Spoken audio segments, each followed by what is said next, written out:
Delighted today to be joined by Rosie Rowbotham. And what I'm looking for today, almost more than anything, is that normally when people think of veterans, they're thinking of older men, they're thinking infantry. So I'm going to give you a special handshake. Thank you very much, welcome sir. you today, because you're certainly not an older gentleman. Not what I last checked. Definitely not. So I think it's going to be a fascinating story to unpack your journey before the military, in the military, and then what it's like since. So yeah, this is, I think, quite an unusual podcast in some respects. So first of all, how are you keeping? Very well, thank you. How are you? Yes, very well. Good. And you've certainly had an interesting life, and looking forward to unpacking that. So Oof, hope you're prepared. Oh yes, no, looking forward to it. Now the best place to start is, where were you born? So I'm originally from Norfolk, in a tiny wee village called Worstead. So a wee English girl. Wee English girl. Where's the nearest premiership to there? Ipswich Town, it would be Ipswich. Norwich. Norwich. City. Okay, yes, there. Canaries. Right. Did you support any No. football at all? No. Oh, okay. Definitely stepped back from that. Yeah. Okay. Well, I'm a mad football fan, but yeah, you're probably more in my wife's camp when it comes to that. Just not football. So grand. And anything stand out in school life or early life that you could share with us? I wouldn't say so, no. I mean, I kind of wanted to really join the military from the age of 16, so that was the ambition to start off with, but of course that wasn't what the parent wanted. So I did have to wait a couple of more years before I was able to join. But no, had a fabulous upbringing, only child, so it was just me and the dogs growing up. Right, only child. Yeah. And can you pinpoint what it was, Rosie, that sort of attracted you to the military? I mean, really at the time, we were getting into the height of Afghanistan, so it was all over the news. I knew a couple of people already serving, just thought, yeah, that's what I want to do. Okay. I had family previously from generations had served in the military, mainly the RAF and the Navy, and then just decided to throw the bubble in and join the Green Army instead. Very good. I was going to sort of go there kind of next. So you have in your ancestry people who have served. Yes. So it runs in the family. Yeah, grandparents backwards, all been military. Okay. Any special stories about them? Anything that any of them did? My great uncle flew one of those big balloons for one of the first big balloon things. Right. in World War One. My grandmother was a Wren, her sister, so my great aunt was a Wren, but she was also a spy, apparently. Not that I have much stories, unfortunately, because she didn't really give much away, but they were very deep into the military, and obviously my grandfather was an officer in the RAF as well.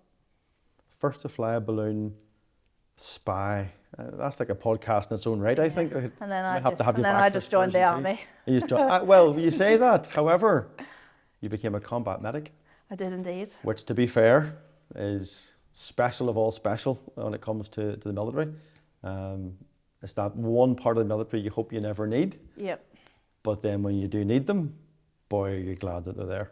Certainly, definitely. So no doubt we'll get into a bit of some of the things that you're involved in. But so recruits course wise, where did you do your? So I was at Purbright back when Okay. it was the 14 weeks basic training, and then for my medic training, Keogh Barracks, as it was back then. Okay. And that was 6 months to do class ones, and then go off to a unit for a couple of months to a year, 2 years, and then go back and do your class ones. Okay. And Back to Keogh Barracks then as well. okay. And you intended to go into the medical from? I mean, had you done like nursing or anything? I mean, what was it that took you the medical route? So I was a lifeguard before I joined, just sort of on the weekends and things while I was in college. Really, I kind of wanted to be a dog handler, but at the time it was very niche to get into. So I just thought, well, I'll just be a medic and see how that goes. And to be honest, that's what I fell into.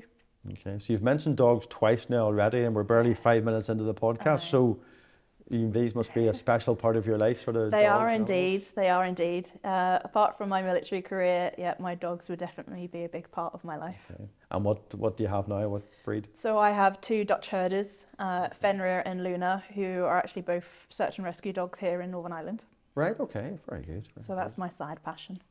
Very good. Well, we have a wee Patterdale. That's what we have.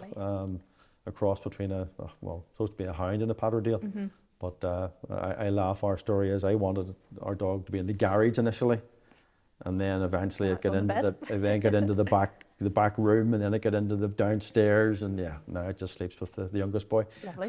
That's just right. That cycle just goes, you know. So yes, that's right. So that took you into being a combat medic. So the training for that, did you find it intense in terms of obviously what you're having to deal with or get ready to deal with? Was your training, you're doing all the theory of what it's like to be in a war zone, a combat zone with an incident? Yeah.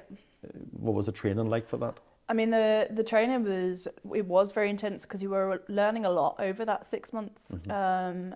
Obviously, you go back and do your class ones to be able to deploy with the infantry on your own and that sort of thing. But you're not learning just how to put a tourniquet on and just dealing with the major trauma. You're dealing with pharmacy and coughs, colds, sprained ankles, back injuries. You're going through a whole range. So for somebody who's, well, by the time you get there, you're 18, which is how old I was. That's a big eye-opener. Lots of learning and taking it all in, as well as doing still the military side of things. And did you find that difficult doing both? So obviously learning military skills as well as the medical side? No, I've always been a very practical-based person.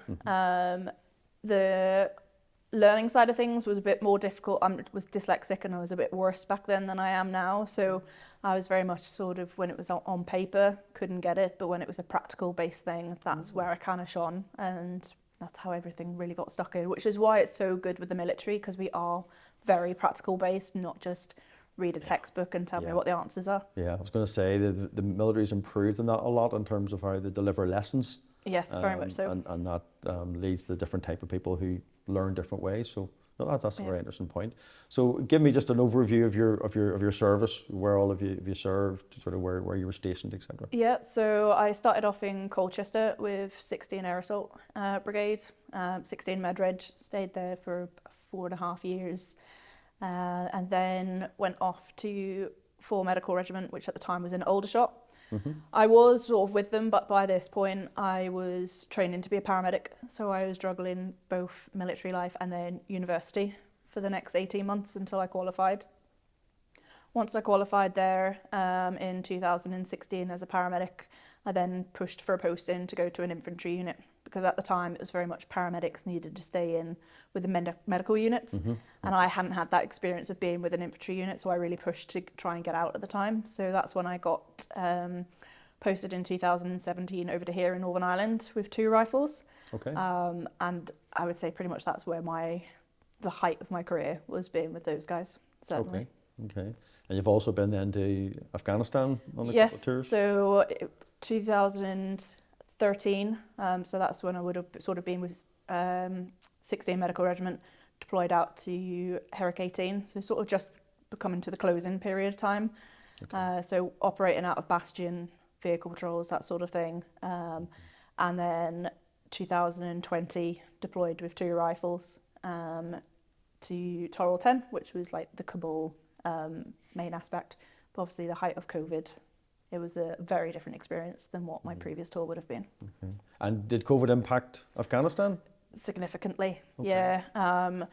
We had to isolate for 2 weeks prior to going. Then there was a bit of isolation when we got out there. Patrols were reduced. There was lots of people getting infected even in camp, especially with having the locals sort of working for us. They would go out and bring it in and then infect the camp, and then it was lots of isolation. So yeah, it was definitely a very different experience from the first tour. And had COVID spread through the sort of Afghan nationals as well a lot then? Yeah, we actually, that's what we really did, was basically a hospital for those that contracted COVID. Didn't rarely saw any trauma. In fact, through my base, we didn't have any trauma. It was mainly just dealing with those who had COVID or heat injuries. Okay, so it was first incident then where there was an incident and you're having to deploy. Were you willing to sort of talk through that, what it was like? Yeah, I mean, my first tour back in 2013, I was still quite young and we didn't really know what to expect because everyone was sort of like, well, it's not really the height of kinetic anymore, and there's not IEDs going off all the time. But then there were still attacks on the camp that you could see the explosions from where you are in Bastion. And yet people were still getting injured out on the ground. It just seemed to be more other nationals because they were more into the fight than we were because we were extracting out. We were still getting the mass casualties from other people coming through, people being seriously wounded, dead coming through. Obviously, because the Afghans were then taking over, a lot more of the Afghans were coming through, which then you have the language barrier trying to deal with them. So it was still daily occurrence of having major trauma coming through that hospital. So almost on a daily basis. I was going to ask you that because obviously, like a lot of sort of tours and theatres, you might have periods of significant unrest and obviously lots of incidents. And then sometimes you have weeks on end where it's relatively quiet. But that first tour of Afghanistan, you find almost daily you're getting with trauma incidents. Still, even if it was just sort of, I say minor gunshot wounds, nothing sort of limb amputations and stuff, but the limb stuff was still weekly coming through. RTCs, that sort of major incidents kind of things was still happening out there. And what was it like, if you don't mind me delving into that, first time from after training to then having a casualty in front of you, bleeding, life-threatening? What can you remember what your mindset was? Certainly, I was very much, I think just because of the training and probably how I was brought up anyway, I was very much focused on what was happening at the time. So there was no freezing or, wait, what am I doing? I can't deal with this. It was very much you go into a robot and you just do everything. And then it's the processing afterwards. So a lot of the time I didn't really remember what I was doing in terms of, by the end of it, I was like, wait, what's just happened? But then you look back and you were like, wait, no, I did everything. I put the line in, I put the tourniquet on, they got to the hospital, my atmos was perfect, all this. But everything happened so quickly, you were just like, it could have been there for a couple of hours, 30 minutes, and then all of a sudden it's gone. And then it's just a lull, and then you're just like, whoa, what's... You start then to replay it over in your mind as to... Certainly, yeah. There was a few incidents where it was just like, it did go on for a few nights, and it would wake you up, and then you'd just be like, right, no, I need to get this sorted, Go again, yeah. You mentioned there about the training, and it is an excellent part of the way the British Army trains troops, and that is that repetition. Yeah. Be it preparation for a parade, be it weapon handling, tactics, wherever it is, just the constant repetition, so that when a soldier is tired, hasn't had sleep, hasn't had food, all of it, that they can still do it. You mentioned the word robot. Yeah. It's just robotic, those skills. So you found that training stood you in good stead for when you met the real combat incident? Yes, definitely. Okay. Yeah. And, did you find others struggled with that, or were most people okay with the training and it just, I know everyone's different personality-wise, but... Certainly medic-wise, everyone was spot on. You could see it when we would have drivers for the ambulances, and they were the ones that would sort of go into shock because they're the ones opening the door and seeing you doing CPR on somebody. And now they were never exposed to that until they open up the doors. So I had a few incidents where my driver would be the one crying, and then I looked like the stone cold, heartless person because not that I was numb to it, but it was more the thing of this is just how things have to go. Yeah, that's really interesting because that some of that's training, some of it's personality, but it's also, I think, professionalism. That you have to detach yourself from the emotion of it, because if you allow emotion to play any part in that situation, I mean, forget it. Yeah. So you just find you could just almost go into the zone, as I would refer to it, and then maybe later, as you say, when it finishes and you're back in your room, and you start to process everything that's happened. Did emotion come then, or did you find you're able to kind of bottle it up? I mean, there was most of my incidents I probably did bottle it up, and that's then come to haunt me a lot of years later on. But I mean, one incident really did, it sort of triggered me, and I realised sort of straight away, so I worked out how I was dealing with it. So before, it was very much, it was an American soldier who was killed, And there was a bit of a mixed communication of to who was actually coming in on the helicopter and what was actually going on. So at one point I was very much like, well, the person wasn't meant to be dead. They were supposed to just have an amputation of the right arm. Then we got an update saying that they had died. And then I was like, well, what's actually caused their death? Because at 1 minute they were fine. Granted, they've lost an arm, but they were alive and they were just coming in, and then they died. And then the Black Hawk landed on the helipad and the doors opened and there was an American flag flapping, and the guys on the Black Hawk were doing CPR on him. And I remember thinking to myself, why is there an American flag on this Afghan soldier? Because again, they said he was an Afghan. Right. Then I just thought maybe they were just working with him. Didn't think anything of it, brought him in, and he was a quadruple amputee. And we were still working on him, and never really, I did look at his face, but his face never, it was just a blank canvas. I didn't see anything. There was no facial features. It just, that bit didn't register with me. It was just everything else treatment-wise and what injuries he had. It was the only thing I could remember. And we got him in, and unfortunately they did declared him deceased when we, pretty much as soon as we took him in, they said, no, he's gone. And for a couple of hours, I was very much like, oh, well, that's sad. The cold-hearted one of not really like realising who it was. And then they said, later on, they were like, oh, we've got this angel parade. And I was like, which they use for deceased Americans? And I was like, but who's died? I'd been on for, I think, the last 4 days or something like that, and nobody had died in my eyes. And then I said it was the guy that you brought in early on. And then that's when it clicked. And then I was so angry with myself for not realising that actually that was one of our guys in terms of being American soldier. That it was actually later on that evening that I broke down. So then I went to the Padre and went, like, I'm really upset about this by the way that I kind of felt like I dealt with it and was so cold about it. And I said and then I was getting flashbacks of his injuries, and I said, I need to know what he looked like. I needed to see his face. When you find out who he was, can I have a picture of him? So they actually managed to find him, and there was a picture of him obviously prior to deployment, which they'd have. So then I had a perfect framed or picture of a person who had no injuries, and then the sort of flashback stopped. Wow. And that's what got me through that one, and that was the one that will always stick with me, being the 6th of June 2013. Wow. And still to this day. I actually even have a backstory with that. So a number of years later, I actually went out to Washington and went to the Arlington Memorial.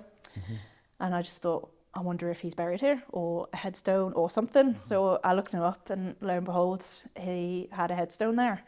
So I got a postcard, and it wasn't even to his family, it was to him, just saying like, I've never forgotten about you, and that day will stick with me forever, and I'm sorry we couldn't do anything else. And left it on his headstone. I think it must have been about 6 weeks later or something, his family actually found the card. His wife had found it. Now, they weren't local to Washington. It wasn't until a year after, or 2 years after, that I was on his memorial Facebook page. And they had just done, it was the 6th of June, so they'd put a memorial, and I liked it. Didn't say anything else. And on the postcard, I had only put Rosie, never said really who I was. And they put 2 and 2 together, and his brother-in-law had messaged me on Facebook asking if I was the one who left the postcard. And I said, yes, it was me. And it just happens that a couple of months later, I was flying out to go on holiday to America, and they flew down, brother-in-law, the sister, and his wife flew down to meet me. Oh, wow. That must so have we been had a bit of a reunion. Incredible experience. It was very moving, because they were all, obviously she had lost her husband, the brother-in-law was served with him as well. So it was it was a very emotional time, and a lot of people don't get that. You normally just get a name, and that's sort of it, if you're lucky. That's absolutely incredible. You know, almost feel like just stopping the podcast here, because that story is just phenomenal. I think it humanises the side of war. Yeah. And you know, along with war goes, you know, the glory and all of that, but then people sometimes don't realise the pain and the suffering, and the individuals who, you know, people might read about it in the newspaper or it's reported on TV.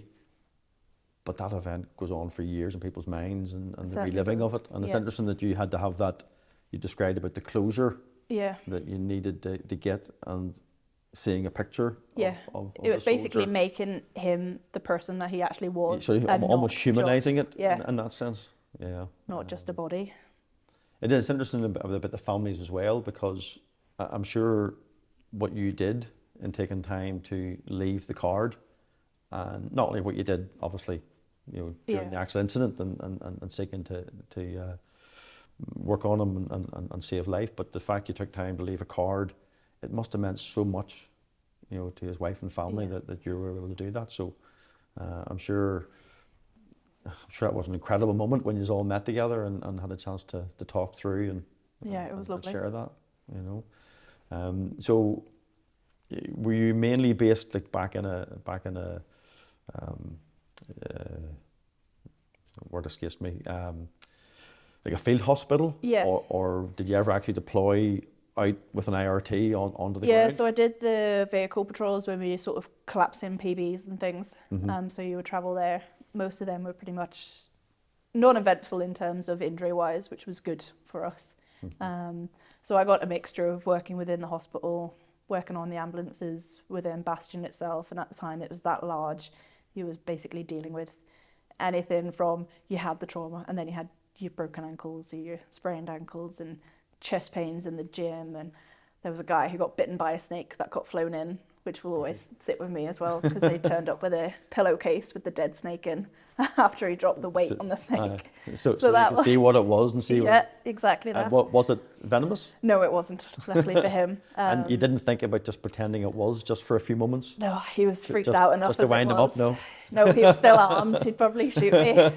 But no, you were still an RTCs and having a big airport. We had one of the jets crashed, and it was just, you just had everything out there that you could possibly think of. No, I mean, it's phenomenal what the medical services do in those scenarios. I was in Iraq in 2004, and we used to have to go down sometimes to Shaiba Log Base, which is where the field hospital was. And yeah, again, it's just incredible when you walk through and see the soldiers and obviously see those treating them. We sort of did escort duty in southern Iraq, and our boys used to love, we used to send 4 barrels with the IRT, so they'd be sitting for hours and hours and hours, and then the call would come, right, you're being deployed, and that was probably the highlight task of our guys, just getting out with the IRT onto the ground, So it's but no, it's absolutely incredible. So look, you've obviously been through a lot. You've saw a lot for someone who's still very young. Some incredible experiences. You then decided to leave the military. Yeah, so I, although you say I'm nice and young, still did 12 and a half years, so still, but yeah, I felt that it was sort of my time to go. There wasn't, my paramedic career is sort of where I wanted to go to. I was still serving for a period of time after qualifying, and just felt that that's really where my life was heading, to go that direction instead of serving in the military anymore. So yeah, now I'm just a NHS full-time paramedic. Okay. Still slaving away and sort of obviously not dealing with as much drama as what I had back then, but still dealing with the trauma and the distress that civilians have these days. Yeah. Was it a hard decision to leave the military? Were you torn, or was it relatively straightforward?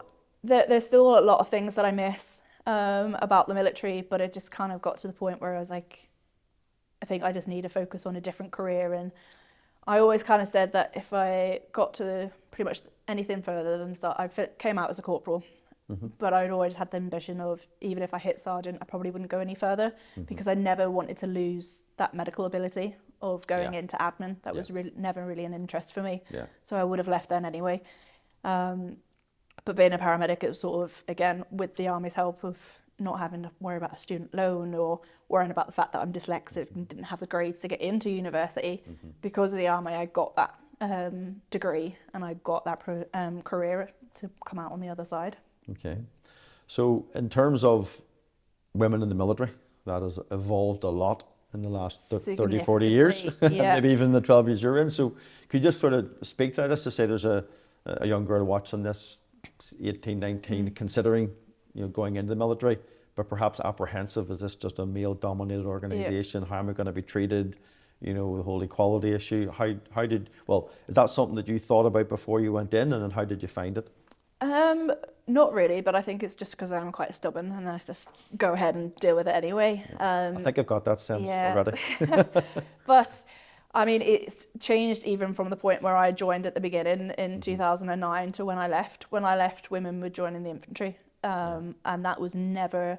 I remember being obviously in Colchester with the Air Assault Brigade, and being called derogatory terms by wearing a maroon beret, and females would never do P Company. Well, now we have. We've got women that have done P Company, who are still parachuting, and commandos, and women in the infantry. We were even having towards the end with the rifles, female officers were coming in. So women are getting into these roles. Now, don't get me wrong, I'm sure it is still extremely difficult for them, because the infantry side of thing would be very male dominant. And even being a medic attached to the infantry unit, it was still very male dominant, but they had that respect for you. Whether it's just because I was in the role that I was and they were like, well, we actually do need her. And at the end of the day, a lot of the boys would say, if I was injured, I'd rather see a female pretty face, which is lovely, than an ugly medic looking at me. It's always been that thing of, we kind of bring the care in nature to it. And I think that women these days in any professionalism are showing that we can do this, and we don't need to just sit back, and if you've got the determination and the drive to do it, then anyone can. Yeah, I think certainly in more recent years, women have shown their ability to complete some of the different tests and the arduous different exercise they can be given.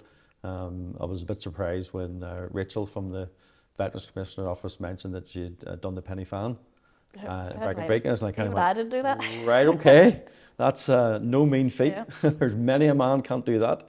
Listen, fair play to anyone who can undertake those type of arduous tests and do it. So in terms of, we're getting controversial now, but we can cut this out if we don't want to show it. But views of women, say, in frontline combat or even special forces, would you have a take on that? I think we should be able to do it. Sometimes I think you may be putting certain units at risk of having a female in there, but they would also have that benefit. So, I mean, if we are talking sort of the SAS kind of thing of, if the woman is strong enough and fit enough as the man and she'll be able to keep up, brilliant. But are you putting them at risk with certain organisations may then, are you going to attack them more? Possibly. But I don't think, if you're really talking about that level that she is in, it's not like she's just a private soldier that's been pulled out of a clerk office and gone, here, you're just going to go out on patrol with them. She would have done all the training for years as well. It's not straight out basic training and going. She would have done everything that the men can do. And they're not going to just put her in there and be like, well, we need a minority of a female minority in there. Yeah. So 100% think that it's a good idea.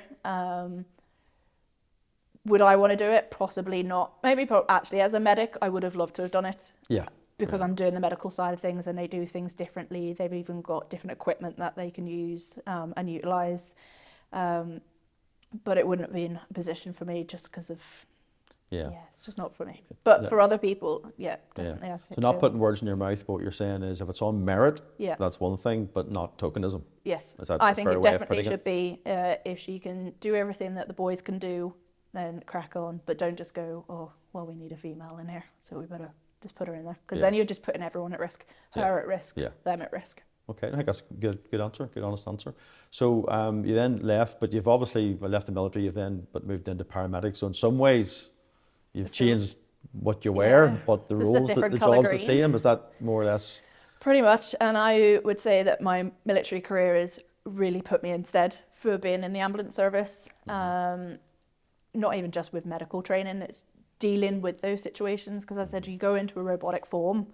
I'm still using that now when it comes to RTCs and major incidents and all that kind of system. Genuine sick people, you still go through your training, which covers everything. And again, it's all about repetition.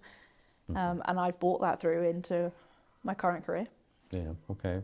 So as you look back, and you sort of alluded to the fact that your military career stood you in good stead for then your civilian career. Is there anything else you could kind of point to that you learnt or you developed skill-wise in the military that you can kind of point to and say, well, look, going through that has actually really helped me now that I've left, integrating back into inverted commas civilian society? Yeah.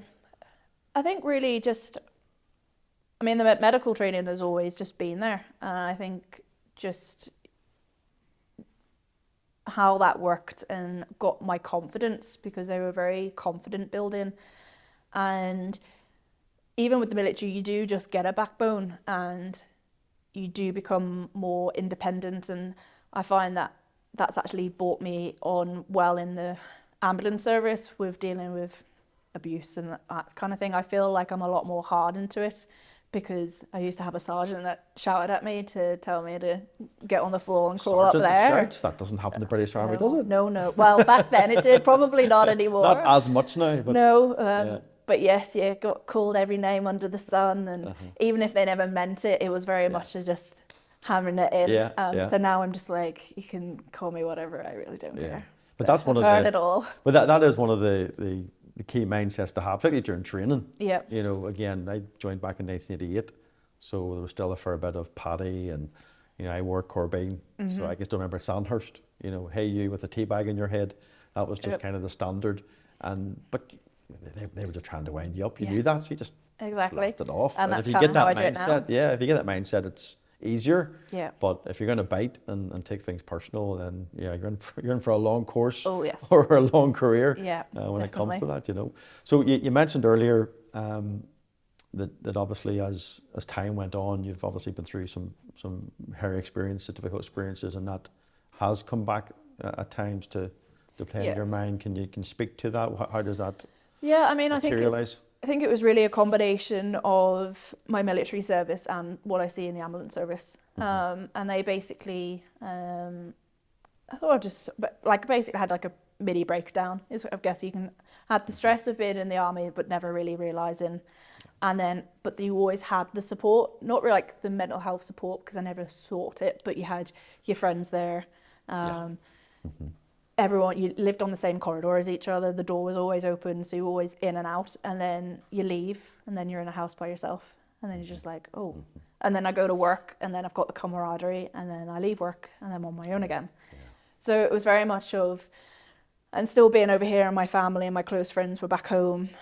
Right. Granted, after now I've got close friends here, but originally it was very much like, oh, I'm the wee English girl, and I've just left this organisation that as a child grew up in from the age of 18 to leaving and thinking, where am I gonna go from here?